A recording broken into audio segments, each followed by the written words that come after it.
আউযু বিল্লাহ বিসমিল্লাহ আলহামদুলিল্লাহ ওয়াসসালাতু ওয়াসসালামু আলা রাসূলিল্লাহ সাল্লাল্লাহু আলাইহি ওয়া আলিহি ওয়াসাল্লাম ওয়া বা'দ। সুপ্রিয় দর্শক শ্রোতা, আসসালামু আলাইকুম ওয়া রাহমাতুল্লাহ। দেশকাল নিউজের নিয়মিত আয়োজন রমজান প্রতিদিন অনুষ্ঠান থেকে আপনাদের সকলকে সুস্বাগত জানাচ্ছি আমি প্রফেসর ডক্টর মোহাম্মদ আতাউর রহমান মিয়াজি। প্রিয় দর্শক শ্রোতা, আজকের এ পর্বে আমরা রমজান ও ফিদিয়া সম্পর্কে আলোচনা করব ইনশাআল্লাহ। রোজা আমাদের জন্য বাধ্যতামূলক। আমরা যারা সুঠাম দেহের অধিকারী, সুস্থ সবল নিখুঁত দেহের অধিকারী, স্বাস্থ্য মেনটেন করি, আমাদের জন্য এটা ফরজে আইন। কিন্তু কিছু লোক আছেন যাদের জন্য শারীরিক কারণে, অসুস্থতার কারণে, সফরের কারণে তারা রোজা রাখতে পারেন না সময় মতো। এদের জন্য পরবর্তী সময়ে রোজা কাজা করা এটা একটা সিস্টেমের ব্যাপার। এতে কোনো গুনাহ হবে না, রোজাটা আদায় হয়ে যাবে।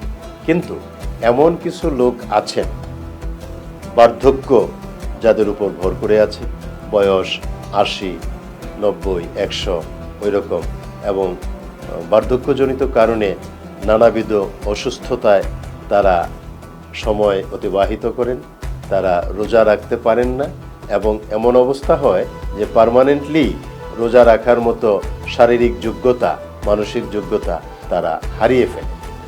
এদের জন্য রোজার বিকল্প তাহলে কি হতে পারে?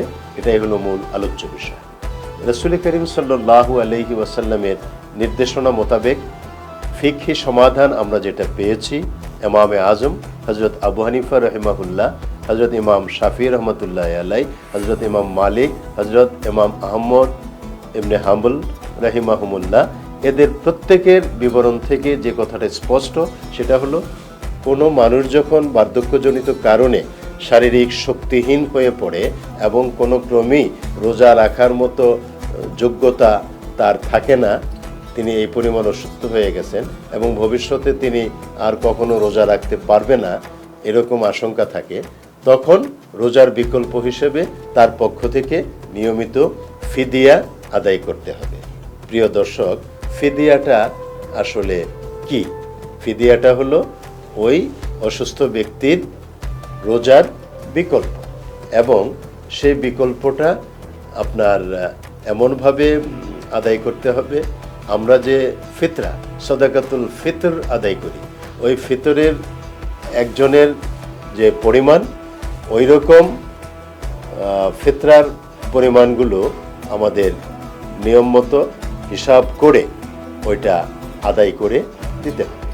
এবং ওইটা আদায় করলে তখন ওই ধরনের লোক এই রমজান মাসের ফরজ রোজা থেকে অব্যাহতি পেয়ে যাবে। এবং যারা রোজা রাখতে অক্ষম স্থায়ীভাবে, তারা ওই রমজানের সময় একজন বিজ্ঞ মুফতি বা আলিমের সাথে কথা বলে নিয়মটা জেনে যথা নিয়মে ফিদিয়াটা আদায় করে দিলেই ইনশাআল্লাহ তিনি দায়মুক্ত হয়ে যাবেন। তিনি ফিদিয়া আদায় করতে না পারলে তার পক্ষ থেকে তার সন্তান সন্ততি যারা আছেন তারা আদায় করে দেবেন। এবং তারাও যদি আদায় না করেন, তার জীবদ্দশায় যদি ওটা আদায় হয়ে না থাকে, তিনি ওসিয়ত করে যাবেন, আমার মৃত্যুর পরে তোমরা আমার রেখে যাওয়া সম্পদ থেকে ওটা আদায় করে দেবে। এইভাবে বিভিন্নভাবে ফিদিয়াটা আদায় করা যেতে পারে। আল্লাহ রাব্বুল আলামিন এই বিষয়গুলো বুঝে বুঝে আমল করার তৌফিক আমাদের সকলকে দান করুন। আমিন। আসসালামু আলাইকুম ওয়া রাহমাতুল্লাহ।